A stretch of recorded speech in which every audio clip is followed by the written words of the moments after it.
Olá pessoal, graça e paz a todos, bem-vindos à nossa escola bíblica. Ao longo deste terceiro trimestre, temos estudado a doutrina de Deus. Sabemos que Deus não pode ser explicado ou definido de forma plena e compreensível aos homens. Conhecemos Deus apenas com base no que Ele resolveu nos revelar. Assim, há muito mais sobre Deus que não conhecemos, ou porque nosso intelecto não consegue compreender, ou porque Ele simplesmente não nos revelou. No entanto, devemos nos confortar na verdade de que Ele nos revelou tudo o que de fato precisamos saber sobre Ele. A revelação de Deus aos homens é tão clara, tanto na criação como nas Escrituras, que torna qualquer um que negligencie tal revelação indesculpável, como Paulo afirma no capítulo 2 de sua carta aos Romanos. Para facilitar nossa compreensão da natureza infinita de Deus em relação ao universo, a teologia propõe o estudo dos atributos de Deus, tanto os que são exclusivos dele, como sua eternidade, onisciência, onipresença, onipotência, quanto os que ele compartilha com a humanidade, como a sua santidade, bondade, misericórdia e amor.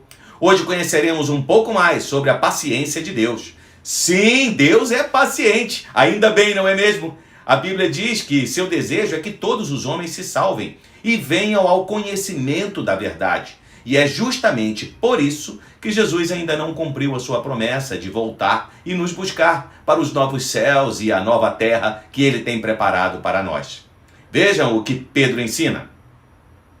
Mas há uma coisa, amados, que vocês não devem esquecer, que para o Senhor um dia é como 1000 anos, e 1000 anos são como um dia. O Senhor não retarda a sua promessa, ainda que alguns a julguem demorada. Pelo contrário, ele é paciente com vocês, não querendo que ninguém pereça, mas que todos cheguem ao arrependimento. Deus certamente cumprirá seus propósitos e promessas, embora possa parecer que ele é lento em fazê-lo. Seu timing é sempre perfeito. A demora no julgamento de Deus não é devido à negligência, mas à sua generosidade e paciência para com seu povo. Que fique bem claro, o texto fala do desejo de Deus e não do seu decreto. Deus não diz que todos serão salvos, mas que a sua vontade é que todos sejam salvos.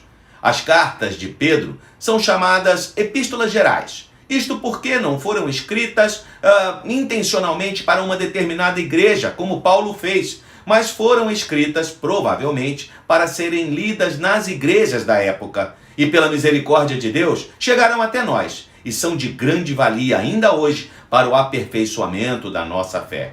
A principal motivação para uma vida piedosa é a expectativa da volta de Cristo.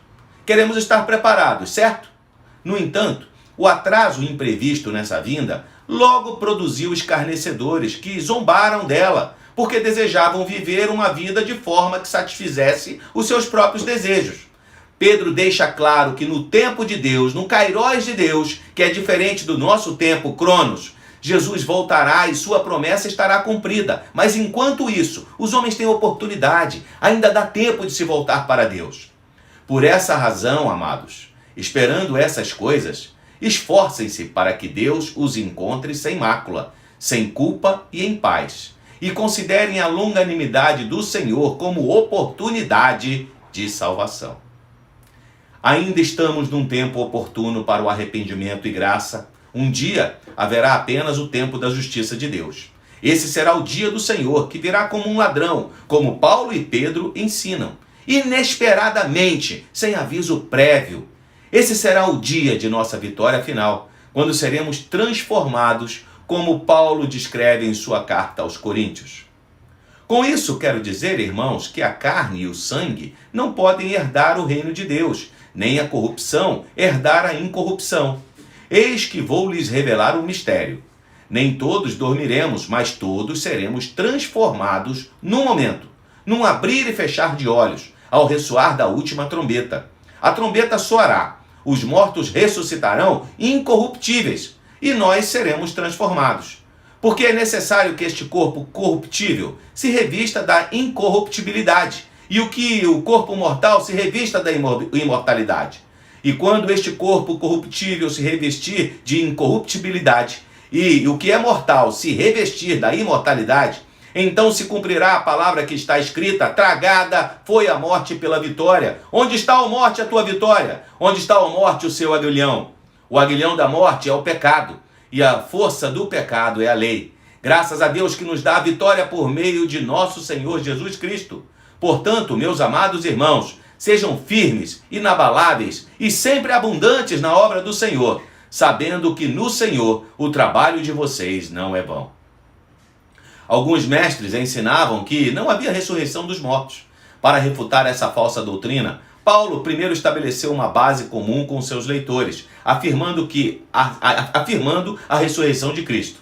A evidência da ressurreição de Cristo ela é esmagadora. Não há confirmação mais forte de um evento histórico do que o testemunho ocular. No caso de Jesus, mais de 500 pessoas viram o Senhor vivo depois que ressurgiu.